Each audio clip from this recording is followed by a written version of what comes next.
2, 3, go!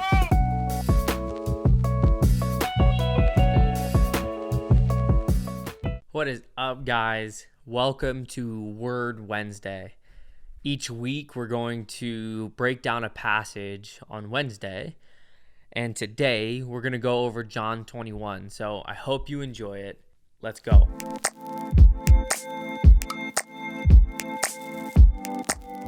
We come to John 21. Now, this is after Jesus has risen from the dead. We just celebrated Easter, so I thought it would be really fitting for this week. And Jesus has appeared to his disciples, and he's appeared to Thomas, or doubting Thomas. And now this is the third time in John's gospel that Jesus appears to the disciples. Now, if we go back to Matthew 28:10, Jesus tells Mary to tell the other disciples to go to Galilee. So that's where they were going anyways. This is already where they were supposed to go. So they're in Galilee and they know how to fish. And when Jesus was there, people were following and they were going with him, and they were providing the necessary monies, the necessary food. And now Jesus is gone and there's an uproar, a break, a separation within the people that were following Jesus.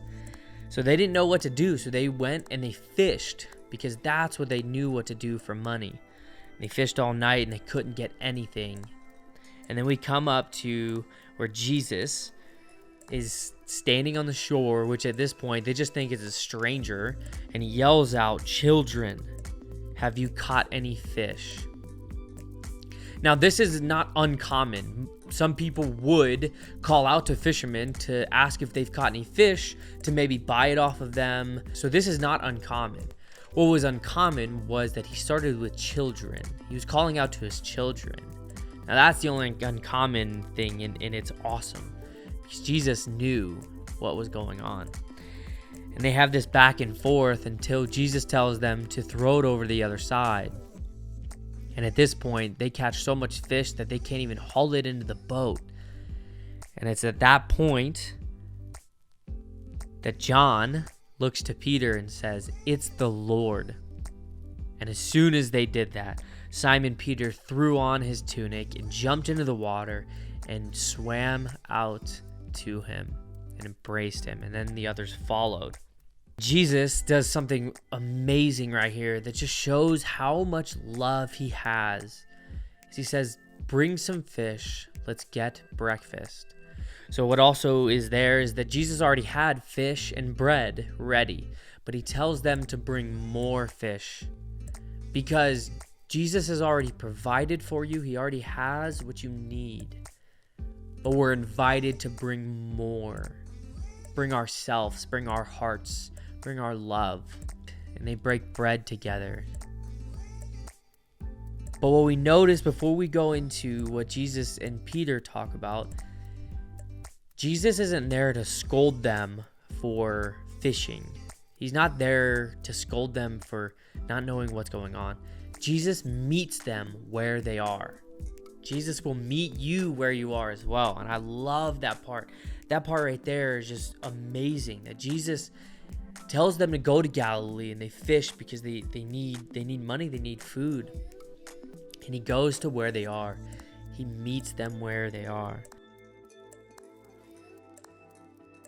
So Simon Peter, he denies Jesus 3 times, and so there has to be reconciliation. And this, from 15 down to 18, Jesus reconciles with Peter, and he speaks to Peter with his first name, Simon, son of John.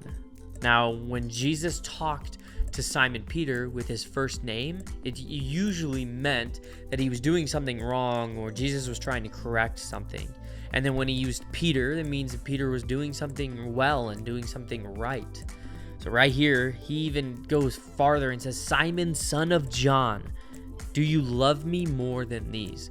Now, there's speculation from different people that possibly they were talking about the fish, but most likely he was talking about the other disciples.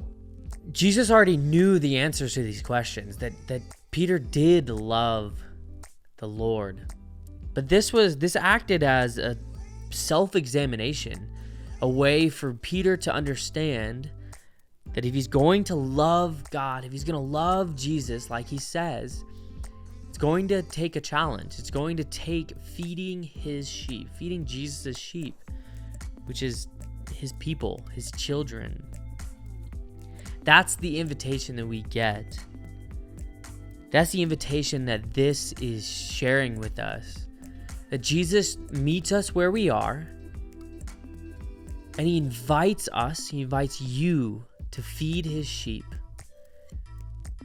That even if you're like Simon Peter and you get caught up in your own ways and you make mistakes and you go against God, Jesus still meets you where you are, and he still wants to invite you and is still inviting you to feed his sheep, to be among those that love God so much that they give him the glory. So that was John 21, guys. The invitation here is that we'd feed his sheep, and we do that by a number of ways. By being his disciples, by sharing the gospel to those around us, praying for others, to God, and praying to God as a relationship with him, studying his word like we're doing right now, and loving those around us as much as we love God. Hope you guys enjoyed that. Let me know if you guys want me to break down another passage that you love or that you maybe don't understand. I would love to do that for you guys. So DM me, text me, or put it in the comments. See you guys. 1, 2, 3.